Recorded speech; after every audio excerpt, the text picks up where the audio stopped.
नहीं कर पाएंगे, ये मत कीजिएगा। आप अपनी बात कहिए।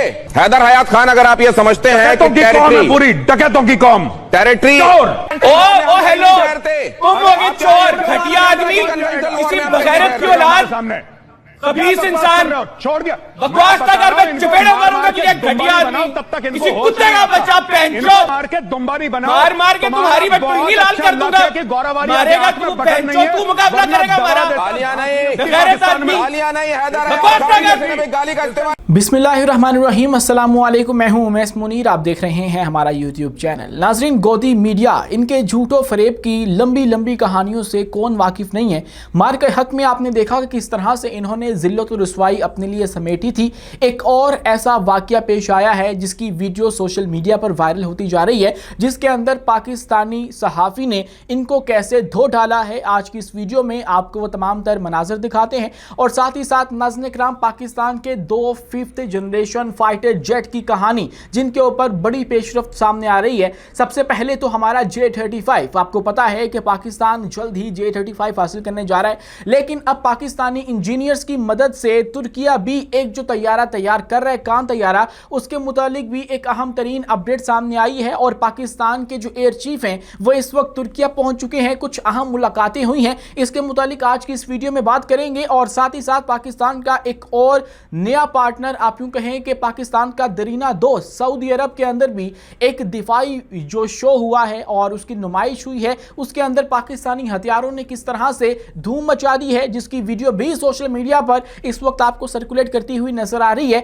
आज की इस वीडियो में उसको भी डिस्कस करेंगे। और सबसे बड़ी ब्रेकिंग न्यूज, पाकिस्तान के फील्ड मार्शल इस वक्त तेहरान पहुंच चुके हैं। वहां पर इस वक्त मस्बत जो इशारे हैं वो मिल रहे हैं। सालसी का किरदार जो पाकिस्तान ने निभाना शुरू किया था, अब लगता यह है कि पाकिस्तान ही उसको पाए तकमील तक पहुंचाएगा। इसके ऊपर इस वक्त जो मौजूदा इंफॉर्मेशन है वो क्या है और इसके अंदर किस हद तक जो है वो पेशरफ्त हो चुकी है, इस पर भी आज की इस वीडियो में बात करेंगे। लेकिन आगे बढ़ने से पहले हमारी आपसे दस्तबस्ता गुजारिश है कि इस चैनल को लाइक करें, सब्सक्राइब करें और बेल आइकन को दबाना हरगिज़ मत भूलें, ताकि हर नई आने वाली वीडियो आप तक बर वक्त पहुंच सके। तो नाज़रीन, सबसे पहले आपको पता है कि गोदी मीडिया, आप इसको कहें भारतीय मीडिया कहें या फिर इसको मोदी मीडिया कहें, तो सब जो नाम है इसके वो दुरुस्त साबित होते हैं। इनका वतीरा ये है कि ये सबसे पहले अब एक गेस्ट को बुलाते हैं, एक ऐसा गेस्ट जो कि इनसे जो ऑपोजिट ओपिनियन है वो रखता है, और उसके बाद उनको जब ये बुला लेते हैं तो उसके फिर सामने तमाम तर जो अपने बयानात हैं, झूठी बातें हैं वो रखते हैं और फिर उसको बोलने का मौका नहीं देते। ऐसा ही हुआ, पाकिस्तान के एक सहाफ़ी हैं हैदर हयात साहब, उनको गौरव आर्या भी एक शो के अंदर मौजूद थे और भारतीय मीडिया ने इनवाइट किया, और वहाँ पर फिर जब उनके साथ बदतमीज़ी की गई और जब उन्होंने 2 टोक किस्म का इनको जवाब दिया, तो उसके बाद ये वीडियो सोशल मीडिया पर वायरल हो गई। नहीं कर पाएंगे, ये मत कीजिएगा। आप अपनी बात कहिए। हैदर हयात खान, अगर आप ये समझते हैं कि टेरिटरी पूरी डकैतों की कौम, टेरिटरी ओ हेलो, तुम लोग चोर, घटिया आदमी, किसी बगैरत की औलाद, सामने खबीस इंसान, छोड़ दिया, बकवास ना कर, मैं चपेड़ा मारूंगा कि ये घटिया आदमी, तब तक किसी कुत्ते का बच्चा पहनचो, मार के दुम्बारी बना, मार के तुम्हारी बटुंगी लाल कर दूंगा, मारेगा तू, पहनचो तू, मुकाबला करेगा हमारा। गालियां नहीं, गैरत आदमी, गालियां नहीं, हैदर बकवास ना कर, गाली का इस्तेमाल। जी तो नाज़रीन, आपने वीडियो देखी है, इसके अंदर गालम गलोच भी हुआ। गालम गलोच किसी भी सूरत अलाउ नहीं हो सकता है, लेकिन तब क्या किया जाए जब आप किसी दूसरे मीडिया चैनल पर गए हुए हैं, दूसरे मुल्क के मीडिया चैनल पर गए हुए हैं और वहां पर आपके सामने जो है वो इस तरह की बदतमीजी की जाती है, आपके साथ गालम गलोच शुरू कर दी जाती है, आपसे बिलो द बेल्ट जो बातें हैं वो की जाती हैं, तो फिर उसका जवाब किस तरह से दिया जाए। मेरे ख्याल से जो हैदर हयात खान ने किया, कोई और भी वहां पर शख्स होता तो वो भी आपे से बाहर हो जाता, और जिस तरह से उन्होंने इनको मुंह तोड़ जवाब दिया है वो भी इसी तरह से देता। कोई भी ज़ीशा शख्स जो है उसको अगर आप इतना ज्यादा जो है वो इरिटेट करेंगे, उसको बुलाकर उसको बोलने का फिर मौका नहीं देंगे। मतलब आपने गेस्ट को बुलाया है, गेस्ट है, मेहमान है, उसका मतलब ये होता है कि आपने उसको ऑनर करना है, उसकी बात सुननी है। अगर आपने उससे एक सवाल पूछा है तो उसका जवाब लेना है, उसको एक डिबेट के अंदर मौका देना है। जब आप ये नहीं करते हैं तो फिर जब वो उसी जवाब में, उसी जुबान में आपको जवाब देता है, तो फिर मेरे ख्याल से आपको कोई मसला नहीं होना चाहिए। और ये वीडियो सोशल मीडिया पर इस वक्त बहुत ज़्यादा वायरल हो चुकी है। नाज़रीन, इसी के साथ बात करेंगे, पाकिस्तान के फील्ड मार्शल जो हैं वो इस वक्त तेहरान पहुंच चुके हैं और इस खबर की तस्दीक हो चुकी है। ये खबर पिछले 2-3 दिन से जो है वो सामने आ रही थी कि पाकिस्तान के वज़ीर वज़ीर दाखिला ईरान गए हुए हैं और उन्होंने 24 घंटों के अंदर 2 दौरे जो तेहरान के हैं वो किए थे और उन्होंने ग्राउंड वर्क जो है वो मुकम्मल कर लिया और तैयारी मुकम्मल कर ली। उसके बाद जब पाकिस्तान का वफ्द तेहरान पहुंचा तो उसके अंदर फील्ड मार्शल भी जो है वो तेहरान पहुंचे हैं और अमेरिकी सेक्रेटरी स्टेट मार्को रूबियो ने कहा है कि हम अभी भी जो फील्ड मार्शल आसिम मुनीर हैं उनके साथ राब्ते में हैं और अभी भी पाकिस्तान ही सालसी का किरदार अदा कर रहा है। ये जो किरदार पाकिस्तान को दिया गया था या पाकिस्तान ने ये चुना था, पाकिस्तान अभी भी उसको अदा कर रहा है और ये तमाम तर कोशिशें जो ये कई इसलिए की जा रही थी कि पाकिस्तान को जो है वो मलाइन किया जाए, पाकिस्तान को मलामत किया जाए कि भाई आप लोग नाकाम हो गए हैं, ईरान अमेरिका की जंग मुकम्मल तौर पर बंद आप लोग नहीं करवा सके हैं। अब लगता ये है कि उनके भी शर्मिंदा होने का वक्त आ चुका है और ऐसे लोग शर्मिंदा हुआ नहीं करते हैं क्योंकि अब देखिए हो ये रहा है कि तमाम तर जो फैसले हैं वो ईरान से इस वक्त जुड़े हुए हैं कि ईरान आगे से किस तरह से रिस्पॉन्ड करता है। मामला जो इस वक्त मुबैना तौर पर सामने आ रहा है वो ये है कि ईरान चाहता है कि हम लोग आपने हॉर्मुज़ के ऊपर टोल लगा दें, वहाँ से पैसे इकट्ठे करें और टैक्स लगाकर हम लोग अपना जो मुल्की हालत है या उसका स्ट्रक्चर जो है वो दोबारा से बिल्ड करें।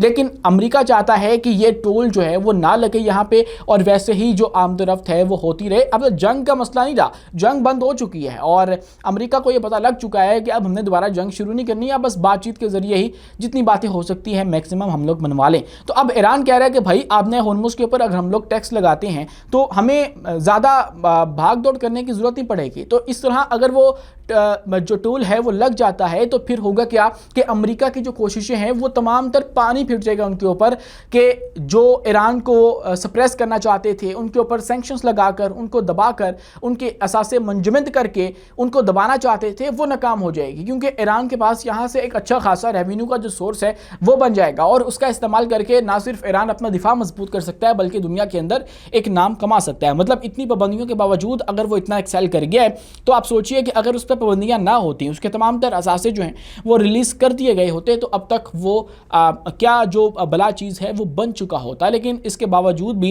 ईरान अभी भी खड़ा है और अभी भी मामला ये है, कुछ ज़राए ये रिपोर्ट कर रहे हैं कि जो पाकिस्तान है वो ईरान से मुतालबा कर रहा है कि आप लोग हमें मुस्तफा खामनाई तक रसाई दें, उनसे मुलाकात की इजाज़त दें क्योंकि हतमी फ़ैसला वहीं से हो रहा है। तो हम लोग एक दफ़ा उनसे पूछ लें कि भाई आगे क्या करना है और फिर हम लोग आगे ये पैगाम जो है वो पहुँचा दें और उसके बाद ये मामला जो है वो आगे चल सकेंगे। ऐसे नहीं ना कि ईरान के अंदर से कोई एक बंदा कोई और बात करेगा, दूसरा और करेगा और तीसरा फिर कोई और करेगा और फिर मामला जो है वो उस तरह से सफाई के साथ हो नहीं सकते। तो पाकिस्तान का ये मुतालबा जो है वो मुबैना तौर पर ज़राए ये बता रहे हैं कि ये था और अब जबकि फील्ड मार्शल ईरान पहुंच चुके हैं तो हो सकता है कि ईरान ने इस बात पर एग्री कर लिया हो और अब फील्ड मार्शल मुस्तफा खामनाई के साथ मुलाकात करेंगे। तो जहां पर एक तरफ ये सूरत हाल हो चुकी है वहीं पर पाकिस्तान का आप किरदार देखिए कि पाकिस्तान इस खित्ते में बड़े बड़े खिलाड़ियों को जो है वो आप यूँ कहिए कि आगे की डायरेक्शन दिखा रहा है, उनको रास्ता दिखा रहा है। चीन देख लीजिए, अमेरिका देख लीजिए, ईरान देख लीजिए, मतलब इनके दरमियान सुलह होगी या नहीं होगी ये बात कौन तय कर रहा है? पाकिस्तान तय कर रहा है। ये जो फैसला है वो पाकिस्तान के हाथ आ चुका है। तो जहाँ पर ये सूरत हाल बनी हुई है वहीं पर सोशल मीडिया के ऊपर एक वीडियो और भी वायरल हो रही है। ये वीडियो अल अरबिया की एक रिपोर्ट है, अरब मीडिया की एक रिपोर्ट है जिसके अंदर आप देख सकते हैं कि सऊदी अरब के अंदर एक जो दिफाई मेला है वो सजा हुआ है और उसके अंदर पाकिस्तानी हथियारों की नुमाइश हो रही है और जो प्रोग्राम करने वाले हैं वो पाकिस्तानी हथियारों की तारीफ़ें कर रहे हैं।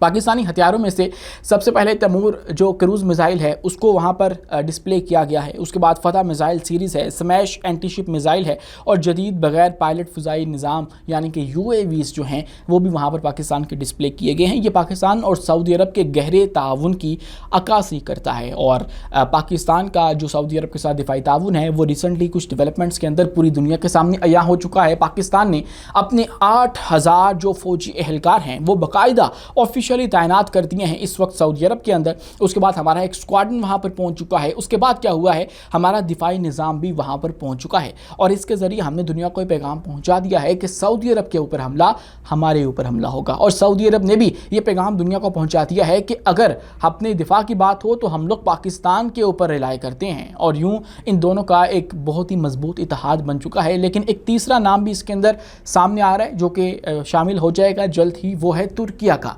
तुर्किया के मुतालिक बहुत सी डेवलपमेंट्स हैं, क्योंकि वो हमारा कोई सेकंड नंबर पे आने वाला सबसे बड़ा दिफाई पार्टनर है। हम लोग उसके साथ अपने पायलट्स की ट्रेनिंग शेयर करते हैं और उसके बाद हमारे इंजीनियर्स वहाँ पर मौजूद हैं। उसके बाद हमने बहुत से मुश्तरका प्रोजेक्ट स्टार्ट कर रखे हैं, मिलगम है, बहरिया ने, एयरफोर्स ने। आप जहाँ पर भी देखें हमारा तुर्किया के साथ एक बहुत गहरा दिफा है, हमारे उनके साथ जज्बात जुड़े हुए हैं, हमारे लोगों की फीलिंग्स जो हैं वो उनके साथ हैं। लेकिन यहाँ पर जो डेवलपमेंट सामने आ रही है, जो कि आज की इस वीडियो का हम लोग हिस्सा बनाने वाले हैं, वो है पाकिस्तान के जो एयर चीफ है ज़हीर अहमद बाबर सिद्धू, वो पहुँच चुके हैं तुर्किया। और जब वो तुर्किया पहुँचे हैं तो वहाँ पर उनकी जो तुर्क फ़ज़ाइया के चीफ हैं उनके साथ उनकी मुलाकात हुई है और उसके बाद उनके जो दीगर वज़ीर दिफा वगैरह हैं और दीगर लोग हैं उनसे मुलाकातें हुई हैं। और उसके बाद जो बेकार टेक्नोलॉजीज़ हैं, उनकी एक हथियार बनाने वाली असला साज कंपनी है, उनके भी जो डायरेक्टर वगैरह हैं, उनके भी जो हुकाम हैं, ऑफिशियल्स हैं, उनके साथ भी ये मुलाकातें होंगी। अब तुर्किया के अंदर पाकिस्तान के एयर चीफ ज़हीर अहमद बाबर सिद्धू का जाना ये इस बात की अक्कासी करता है कि जो पाकिस्तान का दिफा है और ख़ासकर जो फ़ज़ाई दिफा है वो तुर्किया के साथ हम लोग बढ़ाने जा रहे हैं। और वहाँ पर फिर ये भी खबर सामने आ रही है कि तुर्किया ने बतौर जो ISPR के कहा गया है वो ये है कि तुर्किया ने पाकिस्तान को शुक्रिया अदा किया है कि हम लोग उनके जो पायलट्स हैं उनकी ट्रेनिंग कर रहे हैं। मतलब देखिए कि पाक फ़ज़ाइया तुर्क फ़ज़ाइया के जो कैडेट्स हैं उनको ट्रेन कर रही है। ये बात आप देखिए कि कितनी एक्स्ट्रा ऑर्डिनरी है। तुर्की जिससे भारत डरता है, इज़राइल डरता है, इतने लोग डरते हैं, उसकी जो ट्रेनिंग है वो पाक फ़ज़ाइया कर रही है। और इसी के साथ कुछ और डेवलपमेंट्स ये भी हैं कि जो तकान तैयारा है, एक 5th जनरेशन फाइटर जेट है जो कि तुर्किया ख़ुद तैयार कर रहा है। ये दुनिया का कोई तीसरा या चौथा 5th जनरेशन फाइटर जेट होगा। अमेरिका के पास F-35 है, J-35 चाइना के पास है। उसके बाद आप देखिए कि 1-2 तैयारे गालबन तैयार हो रही हैं इस वक्त। उनमें से एक तुर्किया का कान फाइटर जेट भी है जिसका प्रोटोटाइप जो है वो तैयार कर लिया गया है। और कहा यह जाता है कि अब जब ये तैयार हो जाएगा, इसको ऑफिशियली ऑपरेशनल कर दिया जाएगा, तो इसकी एक फैक्ट्री पाकिस्तान के अंदर भी लगाई जाएगी। और जब पाकिस्तान के अंदर इसकी फैक्ट्री लगेगी तो ये तैयारा पाकिस्तान के अंदर भी उड़ाया जाएगा। क्योंकि ये खबर सामने आई थी कि पाकिस्तान के बहुत से इंजीनियर्स इस वक्त तुर्किया के अंदर मौजूद हैं और वहाँ पर काम कर रहे हैं उस तैयारे के लिए। और गालबन जब इसकी फ़ज़ाई मशक़ें की जाएंगी तो उसके अंदर पाकिस्तानी पायलट्स भी शामिल होंगे, क्योंकि पायलट्स हमारे उधर जाते रहते हैं, उनके यहाँ पर आते रहते हैं। ये कोई अचंभे की बात नहीं है और ढकी छुपी बात नहीं है, पूरी दुनिया को इस बात का इल्म हो चुका है। तो अब जब ये 5th जनरेशन फाइटर जेट बन जाएगा तो फिर ये 5th जनरेशन फाइटर जेट जो है, एक तो मुस्लिम दुनिया का पहला 5th जनरेशन हो जाएगा, दूसरा ये पाकिस्तान का और तुर्किया का मुश्तरका तौर पे ये एक 5th जनरेशन जो फाइटर जेट है वो हो जाएगा। और यूँ पाकिस्तान के पास 2 5th जनरेशन फाइटर जेट आ जाएंगे, 5वीं जनरेशन के जंगी लड़ाका तैयार है। और उसके बाद फिर पाकिस्तान भारत को 10 साल पीछे छोड़ देगा, क्योंकि इनका जो एमका प्रोजेक्ट है उसको बनने में अभी तो शुरू भी नहीं हुआ। उसके अंदर अभी तक जो फेलियर्स हैं उनका सामना करना पड़ा है, इनके पास उस तरह से बजट नहीं है, तो उसको शुरू करने में ही अभी वक्त चाहिए। तो उसको कंप्लीट करने के लिए अभी 10 साल मज़ीद आगे चाहिए होंगे। तो 10 से 15 साल का जो टेन्योर है वो पाकिस्तान आगे निकल जाएगा भारत से। और फिर आप देखेंगे कि इस खित्ते के अंदर जो फ़ज़ाई ताकत है उसके अंदर भी एक बड़ी तब्दीली रूनुमा होगी। आज के लिए इतना ही। अपने मेज़बान उमैस मुनीर को दीजिए इजाज़त, मिलते हैं अगली वीडियो में किसी नई मालूमात के साथ। शुक्रिया, अल्लाह हाफ़िज़।